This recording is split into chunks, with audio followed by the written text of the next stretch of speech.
ويسر لي أمري واحلل عقدة من لساني يفقهوا قولي رب زدني علما তার আগে একটি আয়াত আপনাদেরকে শোনাই আল্লাহ পাক সূরা জিলজালের শেষের দুই আয়াতের মধ্যে বলছেন যে ব্যক্তি মান ইয়ামাল মিসকালা যাররাতিন খায়রান ইয়ারা অনুপরিমাণ নেক কাজ করবে সেটা মৃত্যুর পর হাসরের ময়দানে সেটা দেখতে পাবে তার ফলাফল সে পাবে ওয়ামান ইয়ামাল মিসকালা যাররাতিন শাররান ইয়ারা এবং কেউ যদি অনুপরিমাণ গুনাহ করে থাকে পাপ করে থাকে শার করে থাকে তবে সেটাও মৃত্যুর পরে হাসরের ময়দানে সেটা দেখতে পাবে তার ফলাফল পাবে সম্মানিত সুধী এই আয়াত থেকে আমরা যেটা বুঝতে পারি সেটা হচ্ছে কি যে আমরা অনেক সময় ছোট জিকির অথবা ছোট আমলকে আমরা ইগনোর করে দিই এড়িয়ে চলি গুরুত্ব দিই না কিন্তু আপনি যদি সেই ছোট আমলটা করে থাকেন এর বদলা আপনি কিয়ামতের দিনে অবশ্যই পাবেন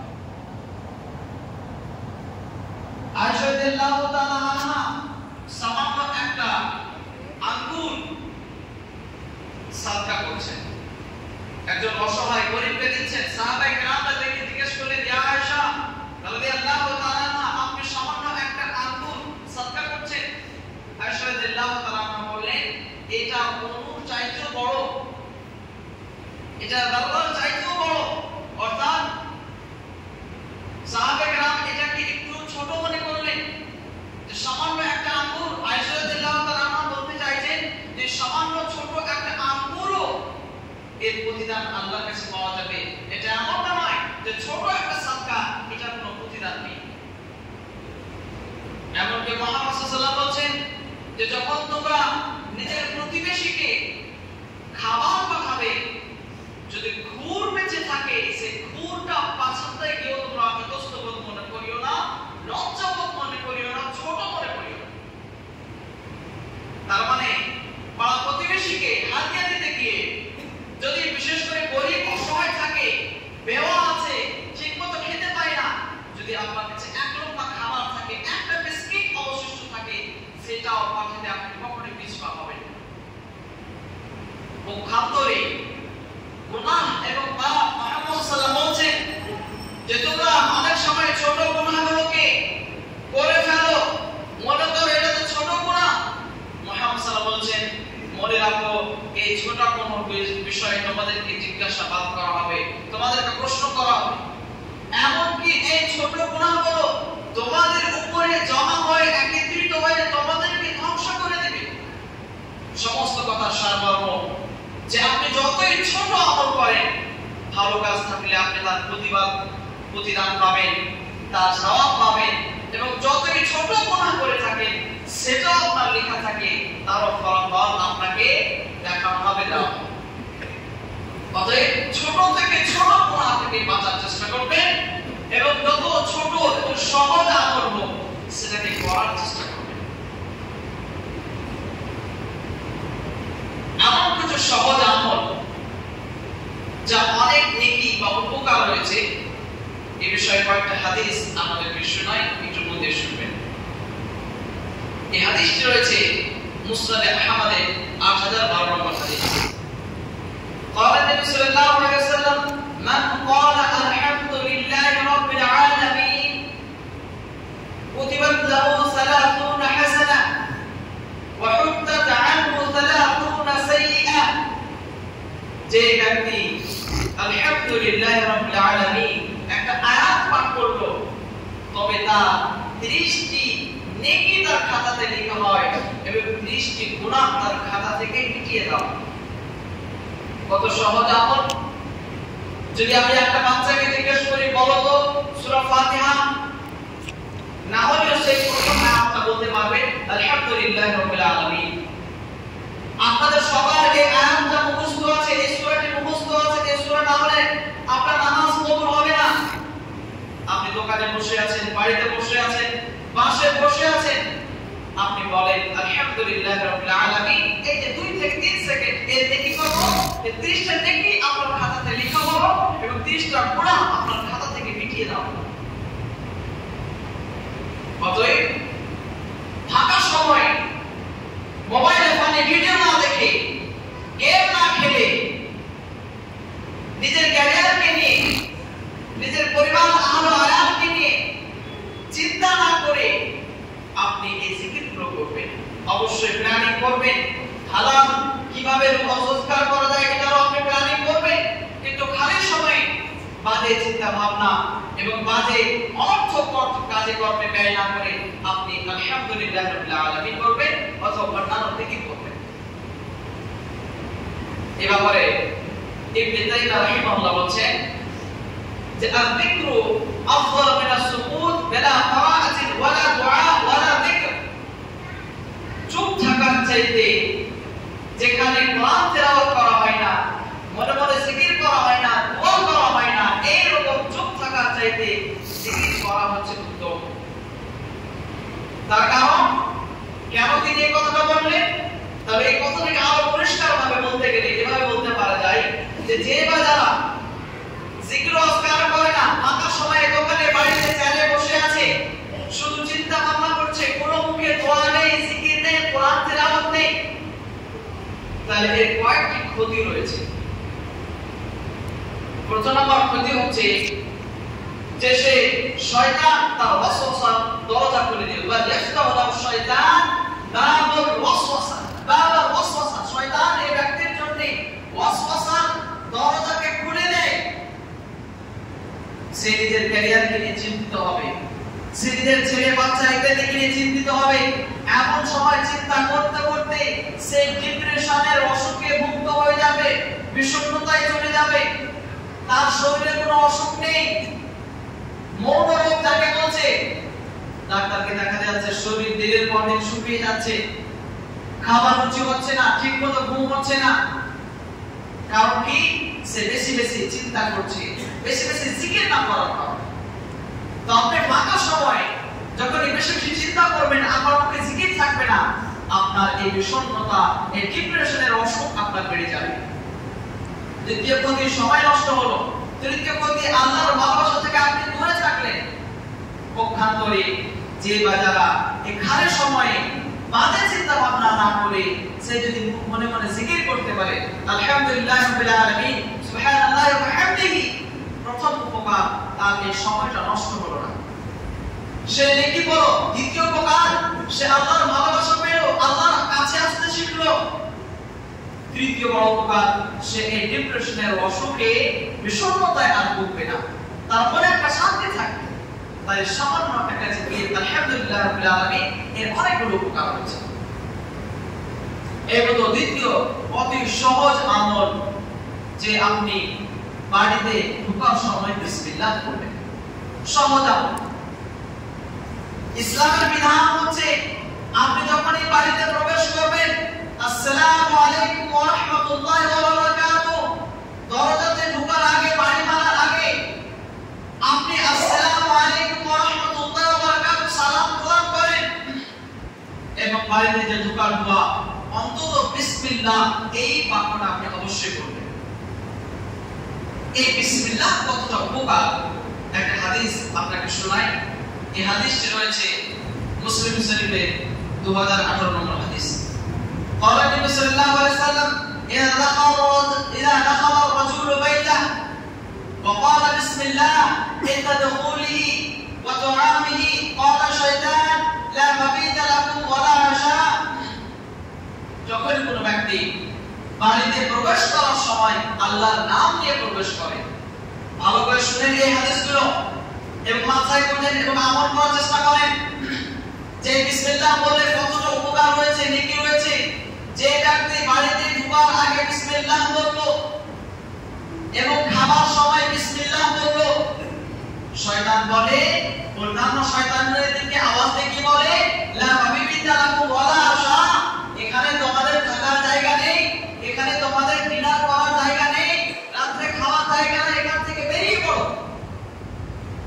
আর যে বাজারা বাড়িতে ঢোকার সময় আল্লাহর নাম নিয়ে প্রবেশ করে না, খাবার সময়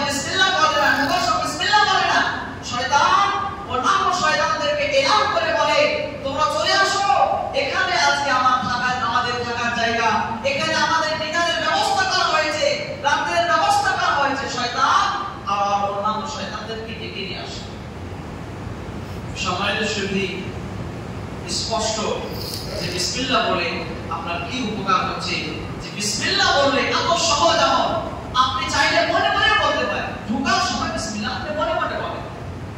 অনেকে বলে ইমাম সাহেব বাড়িতে ঢোকার সময় সালাম দিয়ে আমার অভ্যাস নেই, আমাকে লজ্জা লাগে।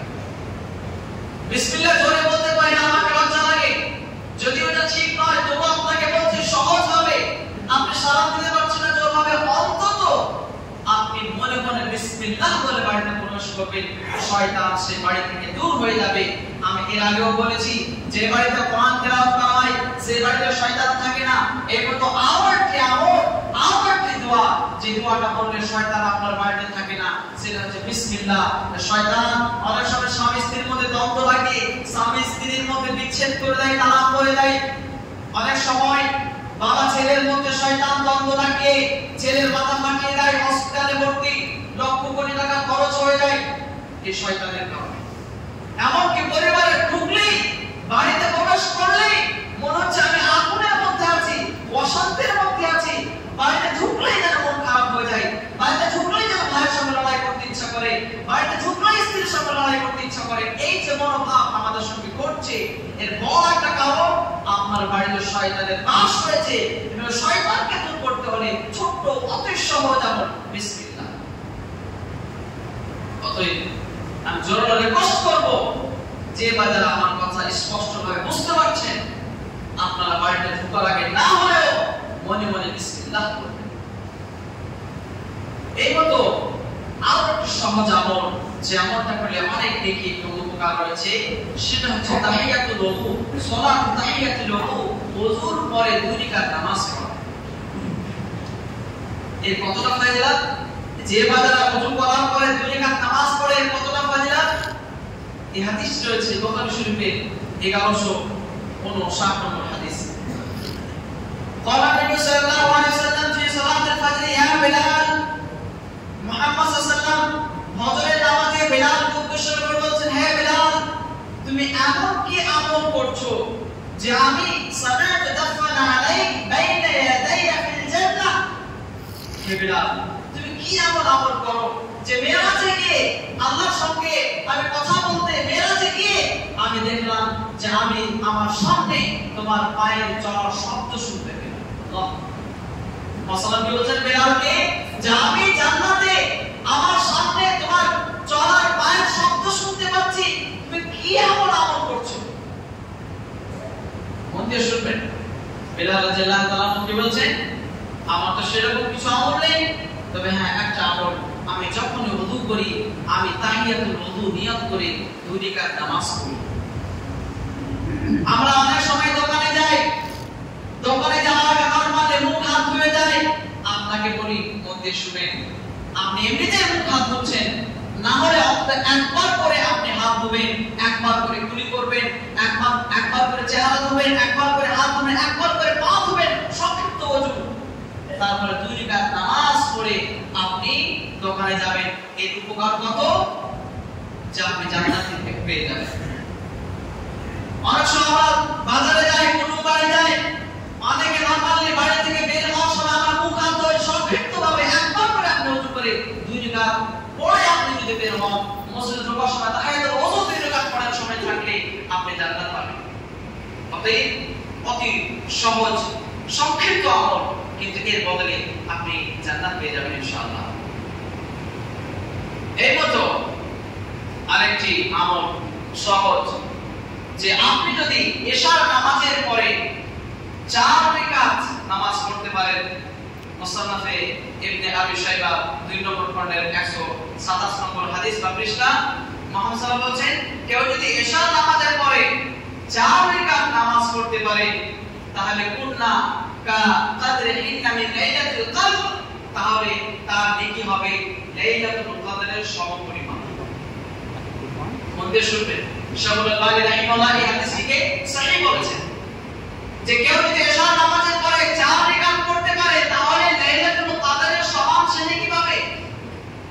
লাইলাতুল কদর পেয়ে যাওয়াটা কত পরিশ্রম করতে হয়, কতটা কঠোর কাঠিন্যতার সম্মুখীন হতে হয় আমরা সবাই জানি। বছরে একবার লাইলাতুল কদর আসে, রমজান মাসে শেষ দশকে বিজর রাতে 5টা লাখ ইবাদত করে লাইলাতুল কদর পাওয়া যায়, যেটা 83 বছর 4 মাস ইবাদতের চাইতেও উত্তম। এই 83 বছর 4 মাস ইবাদত করলে যে নেকিটা পাওয়া যায়, এইরকম আপনি নেকি পাবেন। সহজ আমল কি? আপনাকে এশার নামাজের পরে 4 রাকাত নফলিয়াত নামাজ পড়তে হবে। হাদিস মুসনাদ ইবনে আবি শাইবা 2 নম্বর খণ্ডের 127 নম্বর হাদিস। এবার আপনি বলবেন, ইমাম সাহেব এটা কেমন কথা বলছেন? 4 রাকাত নামাজ পড়তে এশার নামাজের পরে 10 মিনিট লাগলো, 15 মিনিট লাগলো, আর এই 10 মিনিট 15 মিনিট রাতে আমি নামাজ পড়ি, তাহলে 83 বছর 4 মাসের সমান নেকি পাওয়া যাবে? হ্যাঁ, অবশ্যই পাওয়া যাবে। শাইখুল আলবানী রাহিমাহুল্লাহ হাদিসটিকে সহিহ বলেছেন। তবে এখানে একটু ব্যাখ্যা রয়েছে, যে ব্যাখ্যাটা কি? কখন এই ব্যাখ্যাটা আবার আসবে, অতএব একই মধ্যে শুনে নেন। ইবনে রাজব হাম্বলি রাহিমাহুল্লাহ জামিউল উলুম ওয়াল হিকামের মধ্যে একটি তিনি উসুল বর্ণনা করছেন, যে কেউ যদি কোনো আমল প্র্যাকটিক্যালি করে তবে তার নেকিকে আল্লাহ পাক 10 থেকে শুরু করে 700 গুণ পর্যন্ত বাড়িয়ে দেন। মান জাআ বিল হাসানাতি ফালাহু আজরু আমসালিহা ওয়া ফি মাকানিন আখার ফি কুল্লি সুবুলাতিন 7 সানাবিলা। এইরকম কয়েকটি আয়াতকে সামনে রেখে ইবনে রাজব হাম্বলি রাহিমাহুল্লাহ একটা উসুল বলছেন কি, কেউ যদি প্র্যাকটিক্যালি কোনো আমল করে তাহলে আল্লাহ পাক সে আমলকে একবার লিখেন না, বরং 10 থেকে শুরু করে 700 গুণ পর্যন্ত লিখে থাকেন। ধরেন আপনি 1 টাকা দান করলেন, আল্লাহ পাক এটাকে খাতায় লিখবেন 10 টাকা, এমনকি বাড়াতে বাড়াতে 700 টাকা পর্যন্ত করে দেন। পক্ষান্তরে কেউ যদি এই ওয়াফার হিসেবে সাদকা করে, ওয়াফার হিসেবে, সে প্র্যাকটিক্যাল না, অনেক কিছু ওয়াফার রয়েছে হাদিসের মধ্যে, তাহলে সেটা একবার লেখা হয়। তার মানে কেউ যদি লাইলাতুল কদর প্র্যাকটিক্যালি রমজান মাসে 5 রাত জাগরণ করে যদি পালন করতে পারে, তাহলে অবশ্যই সে 83 বছর 4 মাসের এরও বেশি নেকি পাবে, এবং এটা 10 থেকে শুরু করে 700 গুণ পর্যন্ত লেখা হবে। পক্ষান্তরে যে এশার নামাজের পরে 4 রাকাত নামাজ পড়লো, সে তার খাতাতে একবারই এই লাইলাতুল কদরের নেকির ফজিলত লিখা হবে। অতএব নেকি আমাদের খুবই প্রয়োজন। আমাদের কাছে সময় খুবই সংকীর্ণ। বর্তমান মানুষের আয়ু হচ্ছে 60 থেকে 70, 100, আল্লাহু আ'লাম, এর বেশি নয়। এর আগে বলা হচ্ছে নূহ আলাইহিস সালাম 1050 বছর বেঁচে ছিলেন, কিন্তু আমাদের আয়ু খুবই কম। অতএব যত পারেন এই সময়ে আপনি ইবাদত করেন, নেকি রোজগার করেন। একবার মৃত্যু চলে গেলে হয়ে গেলে আপনার এই সময় দেওয়া হবে না। এমতো 5 নম্বর অতি সহজ একটি আমল কি, যে আপনি সুবহানাল্লাহি ওয়া বিহামদিহি বলবেন। সুবহানাল্লাহি ওয়া বিহামদিহি হাদিসের মধ্যে বলা হচ্ছে, মান ক্বালা সুবহানাল্লাহি ওয়া বিহামদিহি ফুতিহাত খাতায়াহু ওয়ালাউ কানা মিথলা যাবাদিল বাহর। কেউ যদি সুবহানাল্লাহি ওয়া বিহামদিহি দিনে 100 বার পাঠ করে, তবে তার সমুদ্রের ফেনার পরিমাণ যদি গুনাহ থাকে, আল্লাহ পাক তার সমস্ত গুনাহকে মাফ করে দেবেন। সুবহানাল্লাহি ওয়া বিহামদিহি অনেকের মুখস্থ আছে, আপনি বসে আছেন, সময় ফাঁকা রয়েছে, পড়েন সুবহানাল্লাহি ওয়া বিহামদিহি। এটাতে কষ্ট হয় সুবহানাল্লাহি ওয়া বিহামদিহি। কেউ যদি দিনে মুসলিম শরীফের হাদিস 100 বার সুবহানাল্লাহি ওয়া বিহামদিহি পড়তে পারে, সুবহানাল্লাহ যদি 100 বার পড়তে পারে, তাহলে 1000 নেকি তার খাতাতে লেখা হয় এবং 1000 গুনাহ তার খাতা থেকে মিটিয়ে দেওয়া হয়। অতএব এই খালি সময়গুলোকে চিন্তা না করে, ডিপ্রেশন অসুখকে না বাড়িয়ে যত পারবেন আলহামদুলিল্লাহি রাব্বিল আলামিন, সুবহানাল্লাহি ওয়া বিহামদিহি, সুবহানাল্লাহ, এই জিকিরগুলো করার চেষ্টা করবেন। সম্মানিত সুধী, এর মতো আরেকটি সহজ আমল কি, যে কেউ যদি খাবার পরে আল্লাহর শুকরিয়া আদায় করে, তাহলে এর ফজিলত হচ্ছে, তার সম্মান হচ্ছে, তার নেকি হচ্ছে একজন রোজাদারের মতো। ইবনে মাজাহ হাদিস, ক্বালা নবী সাল্লাল্লাহু আলাইহি ওয়াসাল্লাম, আত-তাহিমুশ শাকির বিমানজিলাতিস সাইমুস সাবির। যে ব্যক্তি ভাত খাওয়ার পরে, রুটি খাওয়ার পরে, খাবার খাওয়ার পরে আল্লাহর শুকরিয়া আদায় করলো, আলহামদুলিল্লাহ, আল্লাহ তোমার শুকরিয়া আদায় করি, তুমি আমাকে খাওয়ার সুযোগ করে দিলে, পানি পান করার সুযোগ করে দিলে। যে বান্দারা এই মতো খাওয়ার পরে আল্লাহর শুকরিয়া আদায় করে, মুহাম্মদ সাল্লাল্লাহু আলাইহি ওয়াসাল্লাম বলেছেন তার সম্মান হচ্ছে, তার নেকি হচ্ছে যে ব্যক্তি ধৈর্য ধরে রোজা রাখে। তো যে ব্যক্তি সারাদিন কষ্ট সহ্য করে ধৈর্য রেখে যে রোজা রাখলো, ওর যে সম্মান মর্যাদা, তার সেই সম্মান মর্যাদা হচ্ছে ওই ব্যক্তি যে খাওয়ার পরে আল্লাহ শুকরিয়া আদায় করে। অতএব আল্লাহ পাক আমাদেরকে শোনার চাইতে বেশি বোঝা এবং আমল করার তৌফিক দান করুন। ওয়া মা আলাইনা ইল্লাল বালাগ ওয়া আলাইকুম হিসাব।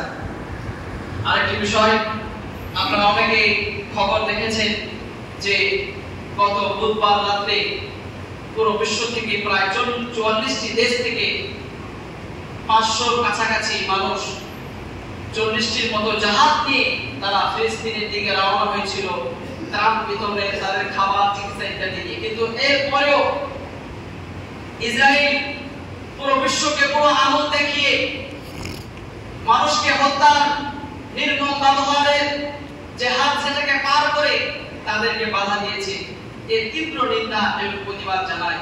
অবশ্যই যদি আপনাদের কাছে পথ থাকে তাদেরকে সহযোগিতা করার চেষ্টা করবেন, না হলে অন্তত দোয়া করবেন, আল্লাহ মাখদুল মান খাযালা দীন মুহাম্মদ সাল্লাল্লাহু আলাইহি ওয়াসাল্লাম, আল্লাহ মানসুর মান নাসারা দীন মুহাম্মদ সাল্লাল্লাহু আলাইহি ওয়াসাল্লাম। আল্লাহু সাল্লাল্লাহু আলা মুহাম্মদ কামা সাল্লাইতা আলা ইব্রাহিম ওয়া আলা আলি ইব্রাহিম ইন্নাকা হামিদুম মাজিদ। আল্লাহুম্মা বারিক আলা মুহাম্মদ ওয়া আলা আলি মুহাম্মদ কামা বারাকতা আলা ইব্রাহিম وعلى آل إبراهيم إنك حميد مجيد. سبحان ربك رب العزة عما يصفون وسلام على المرسلين والحمد لله رب العالمين.